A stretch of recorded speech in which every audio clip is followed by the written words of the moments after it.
Have you ever felt that invisible shift in the air? That moment when you look at her, and something deep in your gut tells you, she knows she's lost you. It's not a fight, not a big dramatic scene, but a quiet, profound change that settles between you. It's a feeling that can leave even the most confident man feeling adrift, wondering what just happened. I'm Mira, and in my practice, I talk to men every single day. We talk about health, life, and yes, relationships. Because what happens in your heart impacts everything else. Today, we're pulling back the curtain on a topic many men grapple with but rarely discuss out loud. What happens when a woman realizes she's lost you? Not because you left, but because the connection, the spark you once shared, has faded from your eyes. This isn't about games. It's about understanding the deep, emotional undercurrents of a long-term relationship. Stick with me, because understanding this can change everything. Let's start with a story. I had a patient, we'll call him David, a successful architect in his late 50s. He and his wife, Susan, had been married for over 30 years. On the surface, they had it all. But David came to me, and it wasn't just for a checkup. He looked exhausted. He said, "Mira, I feel like I'm living with a polite stranger. The arguments have stopped, which you'd think is a good thing, but it's been replaced by nothing. Just silence." This is the first, and perhaps most unsettling sign. The silence becomes comfortable for her. Think about it. In a healthy, connected relationship, silence can be a beautiful thing, a shared peace. But when she knows she's lost your emotional core, the silence changes. It's no longer about a lack of things to say. It's a lack of desire to say them. The little battles, the disagreements over what to watch on TV or where to go for dinner, they cease. Why? Because the emotional investment required to even disagree is gone. She's no longer fighting for the connection because she senses you've already checked out.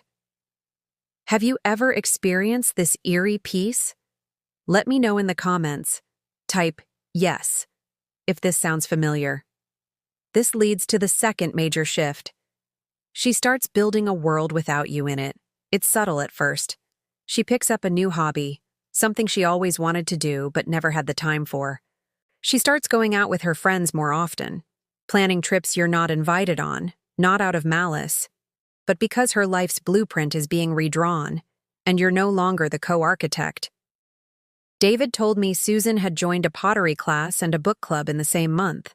She was busy, vibrant, and full of stories that she shared with everyone but him. He'd ask about her day, and she'd give him the polite one-sentence summary. But later, he'd overhear her on the phone with her sister, laughing and recounting every detail with energy and enthusiasm.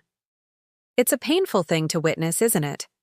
It's like watching her build a beautiful, vibrant garden, but she's put a fence around it, and you're on the outside looking in. She's not trying to hurt you, she's trying to survive. She's protecting her own heart by creating a life that can stand on its own, because she feels yours is no longer intertwined with hers. Let's pause here for a moment. If you're still with me, type "I'm listening" in the comments. This is heavy stuff, and it's important we walk through it together. The third sign is a change in how she communicates. Her focus shifts from we to I. Listen closely to the language. It used to be, "What are we doing this weekend?" Now it's, "I'm going to the farmer's market on Saturday." It used to be, "We should really think about renovating the kitchen." Now you might find she's just bought a new coffee machine for herself without a word. The shared future, the we, starts to dissolve into two separate futures. This is where the emotional intimacy completely flatlines. She might still ask how your day was, but it's a question of habit, not genuine curiosity. The follow-up questions disappear. She doesn't ask about that stressful project at work or how your golf game went.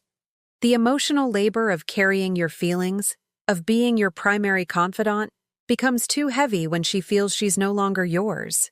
Physical intimacy might fade too, or it becomes mechanical, devoid of the connection it once held. She's emotionally fortifying herself, brick by brick. So, when she knows she's lost you, this is how she acts. She gets quiet, she builds a new life, and her language shifts from we to I. It's a pattern of emotional self-preservation. She's not becoming a monster. She's a person who feels the foundation of her emotional home crumbling and is trying to build a shelter for herself before the roof caves in. Now, here's the crucial part for you.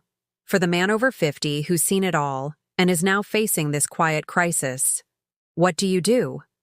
The first instinct might be panic, to try and force the connection back with grand gestures.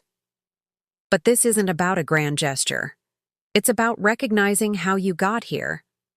Often, it's a slow fade that happened right under your nose. You got busy with work, with responsibilities, and you forgot to nurture the one thing that mattered most.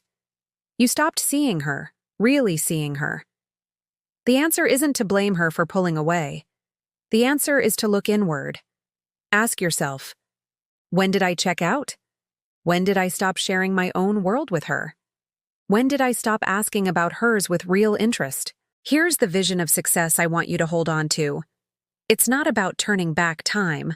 It's about starting a new chapter. Imagine yourself being the one to break the silence, but not with an accusation, with vulnerability. Imagine saying, I feel like we've been drifting apart, and I miss you. I miss us. Imagine asking her about her pottery class and genuinely wanting to hear the answer. Imagine putting your phone down when she talks and just listening. It's about making a conscious choice to be present again, to reinvest. It's not about fixing her. It's about re-engaging yourself. This is where your strength lies now. Not in providing, but in connecting. Your greatest power in this chapter of your life is your presence.